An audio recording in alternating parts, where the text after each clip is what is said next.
People can't lead you where they have not gone. Mereka, anda tahu ke tidak, orang tidak dapat memimpin kamu ke mana mereka sendiri belum pernah pergi. Jesus Christ came from heaven. Bahawa Yesus datang daripada syurga. He is the Son of the living God. Dialah anak Allah. So he came from his Father's house. Jadi dia datang daripada rumah Allah Bapa. So who best to take you back there? Jadi siapa yang paling baik untuk membawa anda pulang ke dia? He's the only one who's ever come from the Father's house to earth. Dia seorang sahaja, satu-satunya yang pernah datang daripada rumah Allah Bapanya ke muka bumi ini. Don't you think he's the only one that knows the way back? Bukankah dia sahaja yang tahu akan jalan untuk pulang ke rumah? You know, I like to use Waze. Saya suka menggunakan Waze. But sometimes even Waze get it wrong. Tapi kadang-kadang Waze pun tersilap. I was in Indonesia. Saya di Indonesia. And Grab driver. Dan pemandu Grab. He says sometimes can go wrong. Dan dia pun katakan, kadang-kadang silap. Sometimes he leads me into the jungle. Kadang-kadang dia membawa saya masuk ke hutan. Sometimes he leads you into the sea. Kadang-kadang dia membawa saya ke laut. Will you trust Waze to get you to heaven? Adakah anda akan berharap kepada Waze untuk pergi ke syurga? Waze itself needs help sometimes. Waze sendiri perlukan bantuan kadang-kadang. Jesus didn't say, I am the Waze, the truth and the life. Yesus tidak pernah katakan bahawa sayalah Waze, kebenaran dan hidup. You know, I thank God for Waze. It's a good thing. Saya berterima kasih untuk Waze, ia perkara yang baik. But heaven, it will not be able to lead me there. Tapi bagi syurga, ia tidak dapat menunjukkan jalan bagi saya. Even following maps, I've got lost before. Tahu tak, apabila saya mengikuti peta, saya pun pernah sesat. Following directions also of your friend, How many of you have been there before? You still get lost. Especially Malaysians. Kalau kamu ikut arahan daripada rakan-rakan, selalu sesat. It's there lah, there. When you see a stone that looks like a cow, turn right. Apabila kamu nampak satu batu itu yang nampak mirip-mirip seperti lembu, waktu itulah pusing kanan. When you see a cow that looks like a stone, turn left. Apabila kamu nampak seekor lembu yang nampak macam batu, baru pusing kiri. When you see the moon on your right, bila kamu nampak bulan di sebelah go kanan, straight. Pergi terus. Just go straight. Pergi terus.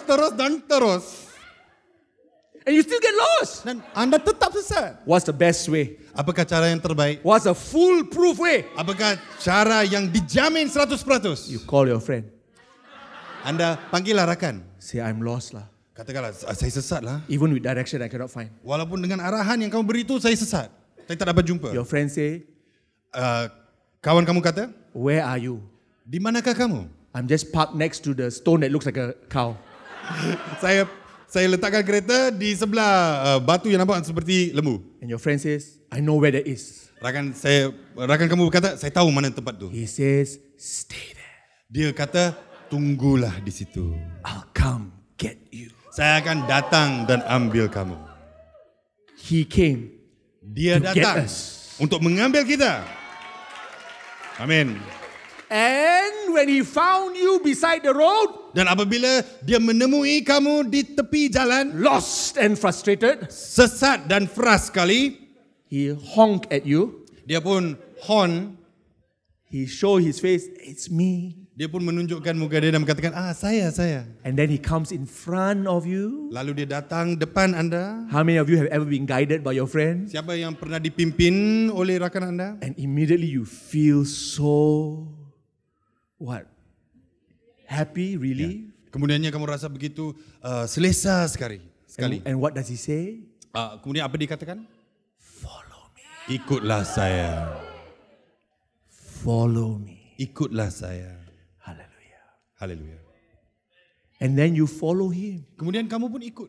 Very closely. Dengan rapat sekali. Ladies and gentlemen, you all understand this, right? Saudara-saudari, kamu semua paham akan You don't take your time. Kamu tidak mengambil masa sendiri. Even when the traffic light turning from,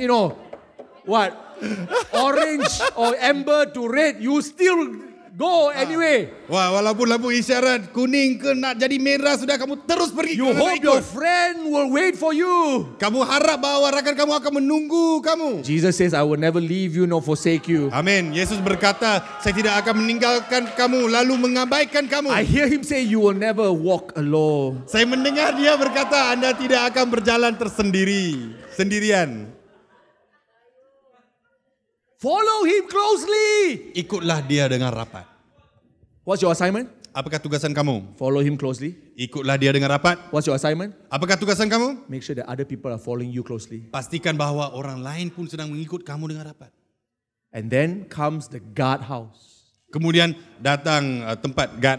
Have you been to the guard house? Pernahkah anda tiba di tempat pengawal keselamatan? This place called heaven, very high class. Tempat syurga ini memang high class. Not anybody can enter. Tidak ada seorang pun yang boleh masuk. But the guard saw the son. Tapi pengawal itu nampak akan anak. His car is bright red. Keretanya merah. Red signifying the blood of Christ. Hallelujah. Amen. Merah yang menjadi simbol akan darah pengorbanan And Yesus. so the guard says, oh, the son has come back. Jadi pengawal itu kata, oh, anak Allah sudah pun pulang. And then you follow the car very closely. Kemudian anda mengikut kereta itu dengan begitu rapat. Because the son tells the guard, itu belakang saya punya kawan. Kerana anak Allah berkata kepada pengawal, the guy behind me, that's my friend. Let him in. Biarkan dia masuk. Oh, then the guard says, oh, you know him ah? Pengawal itu pun kata, oh, kamu tahu ke dia? He says, yes, I know him and he knows me. Dia pun berkata, saya kenal akan dia dan dia pun kenal akan saya. And then as you're going in, Dan sambil kamu sedang masuk, because you are following the son, kerana kamu sedang mengikuti anak Allah, you tell the guard, thank you ah. kamu berkata kepada pengawal, terima kasih. By the way the guy is following me also is part of the party. Dan kamu kata, oh, orang yang sedang ikut saya di belakang tu, dia juga merupakan rakan sekalian. And the guy behind says, hey, yeah, the guy behind me also. And that's how discipleship happens. Dan orang yang di belakang itu berkata, rakan di sebelakang pun sama, turut Are you all turut still with ikuti. me? Only the son knows the father's house. Hanya anak yang mengenali rumah Allah Bapa. Hello everyone, thank you so much for watching. If you've been blessed by this video, please share this with a friend and bless them too. Do like this video and subscribe to this channel for more content like this. Wishing you all good health and God's grace and favor to be upon all of you. God bless you. See you next time.